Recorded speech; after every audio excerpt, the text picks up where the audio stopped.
Morning student, नमस्ते, जोहार। जो साइंस पर चैनल में आपका स्वागत है। मैं हूं आपका ट्यूटर सिद्धार्थ और आज का वीडियो है क्लास 8 के फोर्स एंड प्रेशर का पार्ट 2। तो अगर चैनल पर नए हैं तो प्लीज सब्सक्राइब कीजिए और वीडियो को एंड तक देखिए।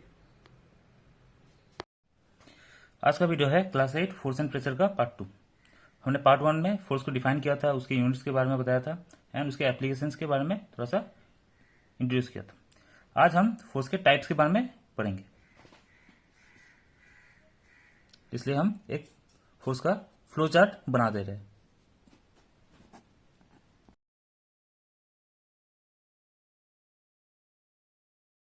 ओके, यहां पर हमारा फोर्स को हम डिवाइड कर दिए। तो पहले फोर्स का जो टाइप है वो है contact force and non contact force.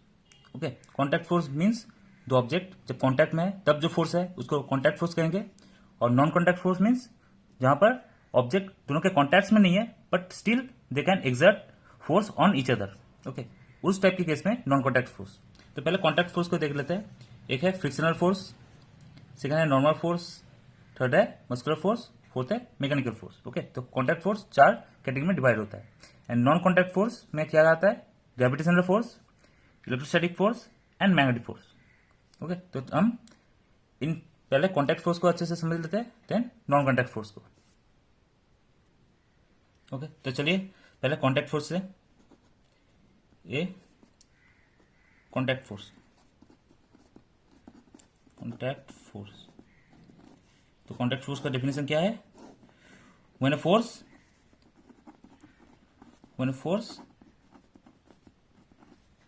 involves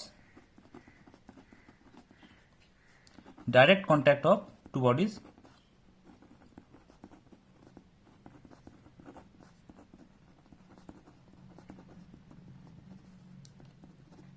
is called a contact force simply. Okay, तो इसका डेफिनेशन भी बहुत इजी है। नाउ एग्जांपल्स क्या है? अच्छा एग्जांपल है जो कि हमारा फर्स्ट फोर्स है, 1 फ्रिक्शनल फोर्स। ओके, तो फ्रिक्शनल फोर्स एवरीवेयर है। ओके, मतलब हमारे डेली लाइफ में फ्रिक्शनल फोर्स का यूज सबसे ज्यादा है, हम देखेंगे। ओके, तो फ्रिक्शनल फोर्स कहाँ आता है? जैसे एग्जांपल दे रहे हैं, कोई भी ऑब्जेक्ट मान लो ग्राउंड पे है, एनी ऑब्जेक्ट ग्राउंड के ऊपर है। ओके, हेवी ऑब्जेक्ट है। नाउ जब ये इंसान सामने की तरफ एक फोर्स देगा, ओके, तब उसके ऑपोजिट साइड भी एक फोर्स एग्जर्ट होगा, दैट इज फ्रिक्शनल फोर्स, जो कि ये ऑब्जेक्ट और ग्राउंड के बीच में कॉन्टैक्ट की वजह से ये फोर्स इसके इस तरफ ऑपोजिट डायरेक्शन में एक्ट हो रहा है। ये फोर्स से ज्यादा, मतलब फ्रिक्शन से ज्यादा, जब इस मैन का फोर्स ज्यादा होगा तब ये ऑब्जेक्ट मूव करना स्टार्ट करेगा। ओके, जब तक the man is not exerting more force than friction तब तक ये ऑब्जेक्ट मूव नहीं करेगा। ओके, तो ये कोई भी कॉन्टैक्ट वाले चीज में हमें ये फ्रिक्शन इजिली देखने को मिलता है। तो फ्रिक्शन कैसे काम करता है वो हमें पता है ऑलरेडी। ओके, तो हम जब इस पेन को अच्छे से होल्ड करके बैठे हैं तो because of the friction. Okay, अगर फ्रिक्शन नहीं होता तो इजिली वो स्लिप कर जाता। देन तो फ्रिक्शन का इंपॉर्टेंस बहुत ज्यादा है डेली लाइफ में। Importance of friction is very much in daily life. Okay, daily life में इसका इंपॉर्टेंस बहुत ज्यादा है। बट फ्रिक्शनल फोर्स के बारे में हम बहुत ज्यादा एक डिटेल में एक चैप्टर में पढ़ लेंगे। ओके, नेक्स्ट चैप्टर में। तो चले आते हैं नेक्स्ट वाले में। नेक्स्ट वाला है सेकेंड जो फोर्स है, that is normal force. Normal force, okay, तो नॉर्मल फोर्स होता है जो फोर्स दो कॉन्टैक्ट वाले बॉडीज के बीच में परपेंडिकुलरली काम करता है, दैट इज नॉर्मल फोर्स। जैसे डेफिनेशन लिख लेते हैं, the force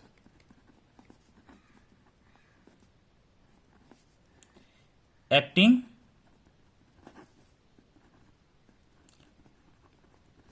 between two contact bodies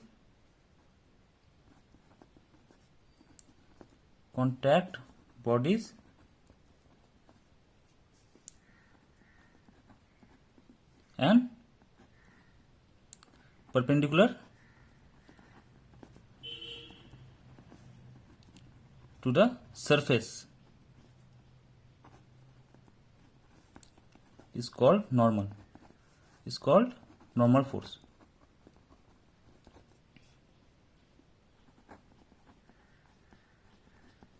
okay, तो नॉर्मल फोर्स का मतलब ही है perpendicular force, simply a perpendicular force. जैसे मान लेते हैं जब एक ऑब्जेक्ट या कोई बुक, ओके, मान लेते हैं एक टेबल के ऊपर है,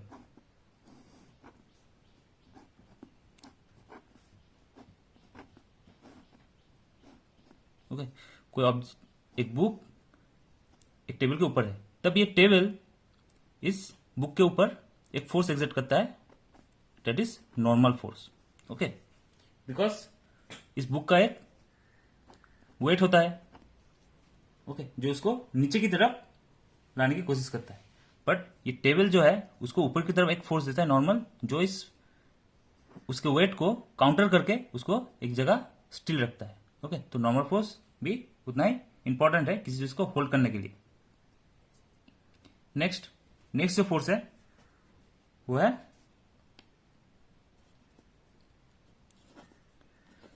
मस्कुलर फोर्स. ओके, तो मस्कुलर फोर्स है actually the force generated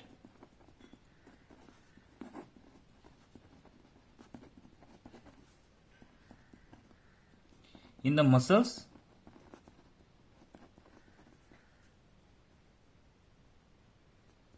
generated by the muscles in a body is called muscular force.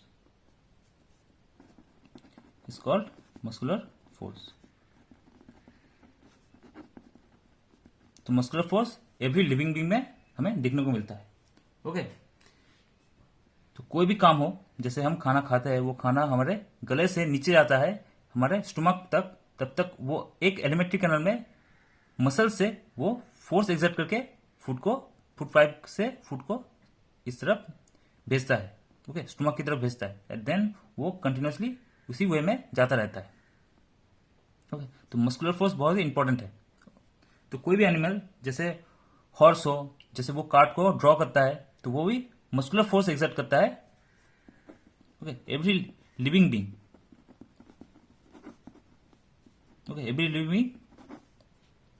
Use muscular force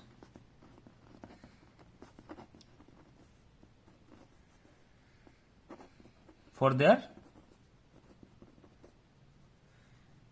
daily task. Okay, तो उनका जो डेली टास्क होता है यूजुअली, तो उनको काम करने के लिए उसको मस्कुलर फोर्स चाहिए. ओके, तो ये मस्कुलर फोर्स हमें समझ में आ गया. Next force is contact force is mechanical force.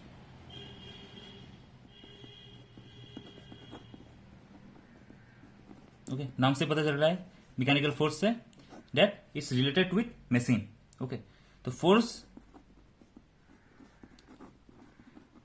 generated by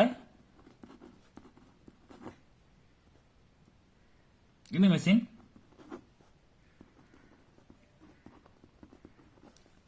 is called mechanical force.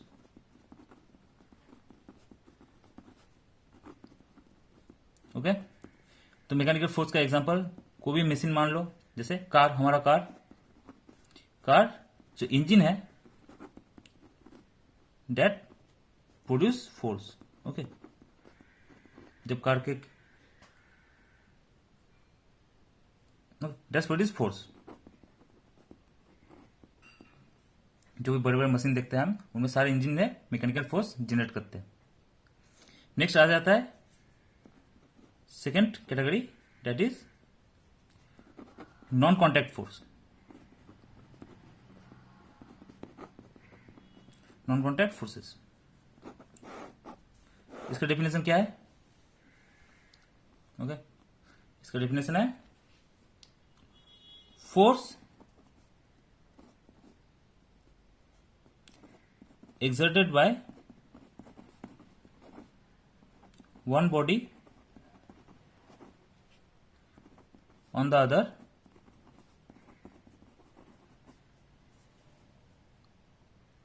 without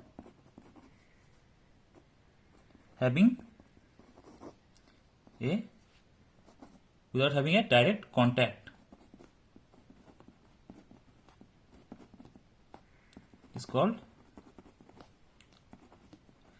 non-contact forces. Okay, non contact forces. Okay, तो इसके लिए डायरेक्ट कॉन्टैक्ट नेसेसरी नहीं है. ओके, तो विदाउट कॉन्टैक्ट रह के भी ये फोर्स एग्जर्ट कर सकता है. इसके एग्जांपल इसके टाइप्स देख ले. ग्रेविटेशनल फोर्स है, इलेक्ट्रिकल फोर्स है एंड मैग्नेटिक फोर्स है. तो पहले ग्रेविटेशनल फोर्स को देखते हैं. हाँ, जो पहला जो फोर्स है नॉन कॉन्टैक्ट फोर्स है वो है ग्रेविटेशनल फोर्स.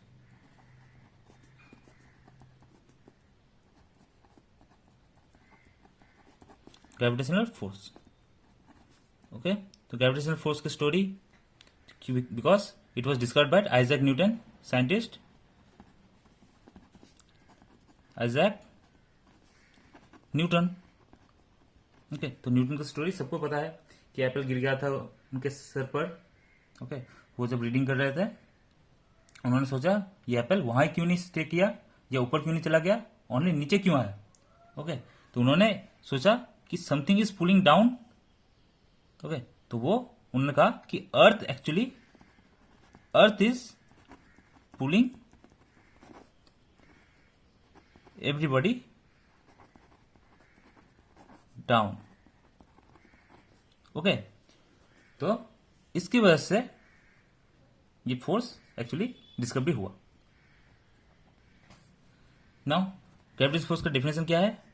तो force exerted by one to the other because of their masses is called gravitational force.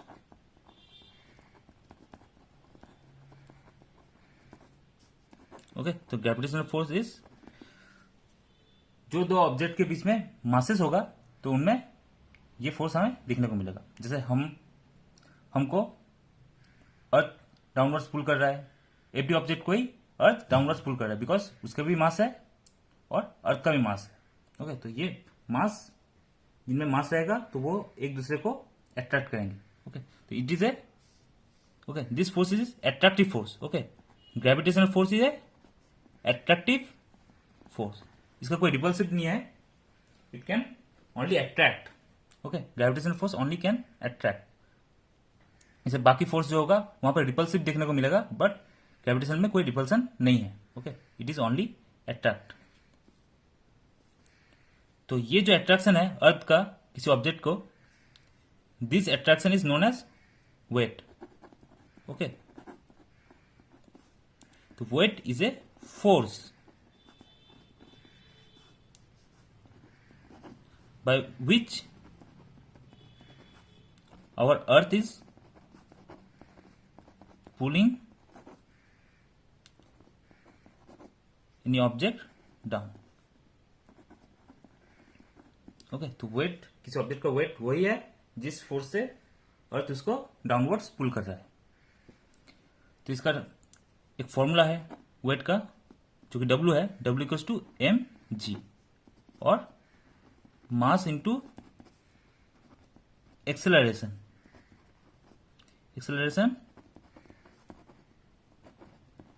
Due to gravity. Okay, तो W का फॉर्मूला है W इक्वल्स टू mg और मास times acceleration. तो मास, कोई भी ऑब्जेक्ट मास से तैयार होता है. ओके, विदाउट मास कोई ऑब्जेक्ट नहीं हो सकता. और ये जो एक्सेलरेशन है, ये एक्सेलरेशन का मतलब है कि कोई भी ऑब्जेक्ट जब फॉल करता है तब उसका वेलोसिटी कांस्टेंट नहीं रहता, इट कीप ऑन इंक्रीजिंग. उसका जो स्पीड है that keep on increasing and that kind of motion is known as acceleration. Okay, तो एक्सेलरेशन ड्यू टू ग्रेविटी क्या है, जिसको हम जी कह रहे हैं. Okay, ji is acceleration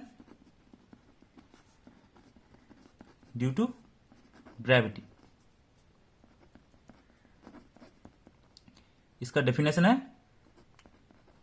the uniform acceleration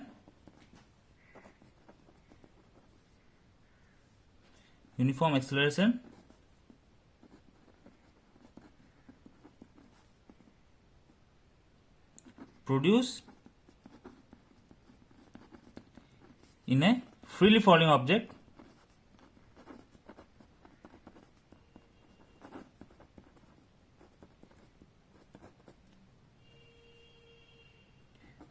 due to the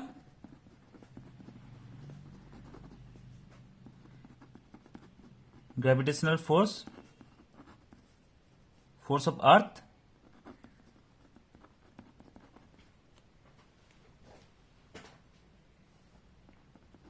is called acceleration due to gravity.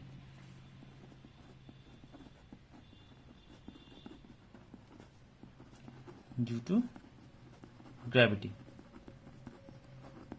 Now, this g quantity has a value, okay, that is 9.8 or approximately 10 meter per second square.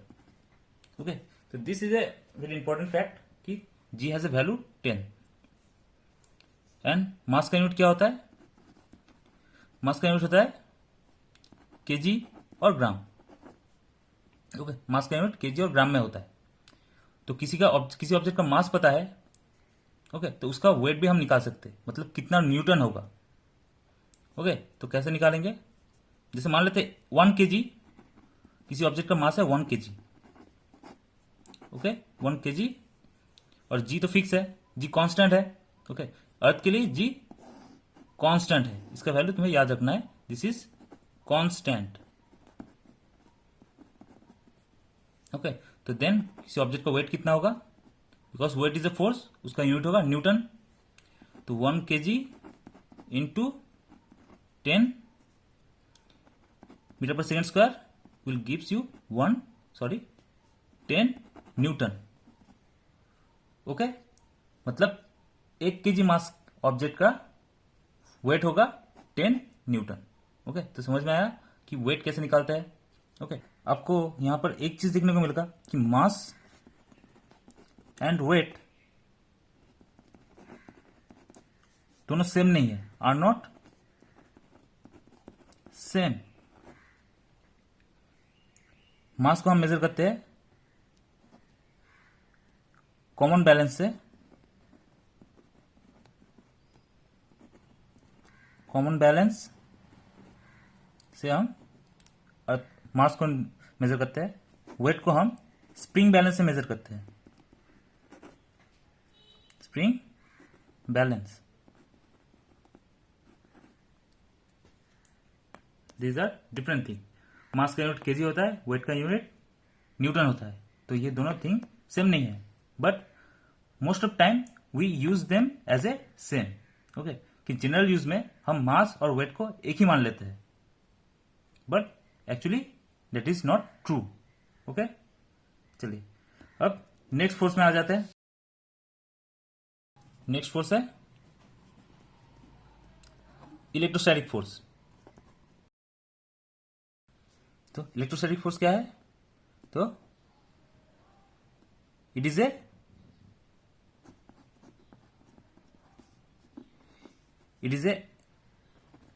attractive force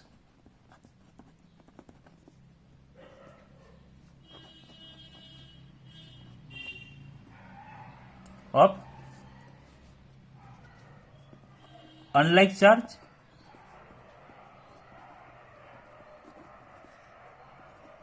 okay, it is attractive force of unlike charge or repulsive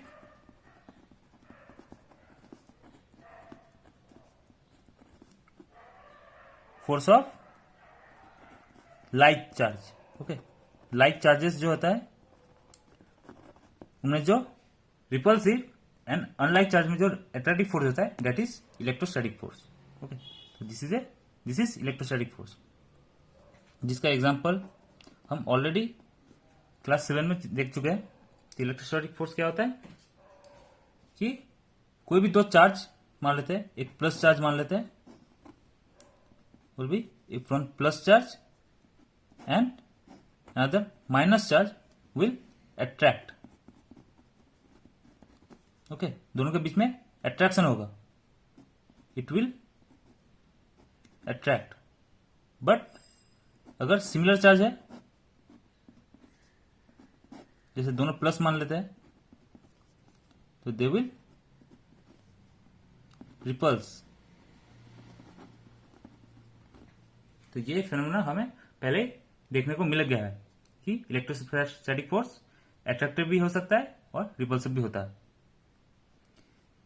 now it is only act on charge object. Okay, जहां पर charge नहीं है वहां पर electrostatic force use नहीं होता। Next force is magnetic force. Okay, magnetic force भी हम पहले क्लास 6 में पढ़ चुके हैं। मैग्नेटिक फोर्स क्या होता है? This is a force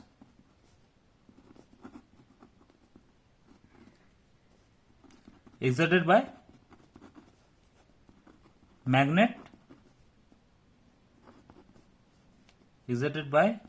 magnet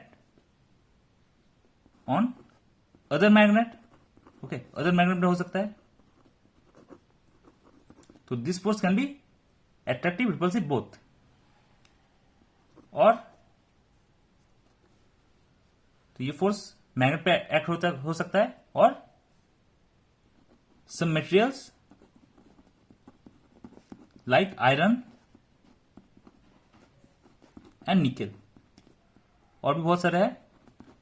okay, तो मैग्नेट पे कर सकता है, और मैग्नेट कुछ मटेरियल से भी कर सकता है, जैसे आयरन, निकल, इनमें भी ये फोर्स एक्सर्ट हो सकता है। तो this force is magnetic force. तो यहां पर भी सेम थिंग कि दोनों सेम पोल। ओके, एक मैग्नेट में दो पोल होता है, north pole, south pole. Okay, तो दोनों सेम पोल एक दूसरे को रिपल्स करता है,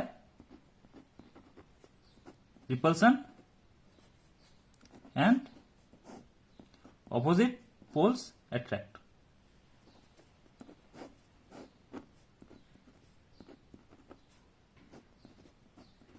यहां पर रिपल्सिव हो रहा है, रिपल्स, एंड यहां पर अट्रैक्शन। ओके, तो ये हम ऑलरेडी देख चुके हैं। बट न्यू डिस्कवरी क्या दिखाती है? New discoveries shows that this electrostatic and magnetic force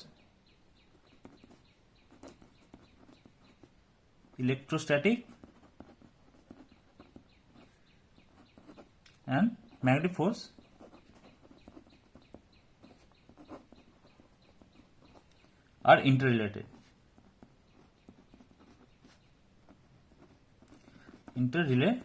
okay, तो इन दोनों में एक्चुअली बहुत सारी चीजें कॉमन है, and they are relate with each other.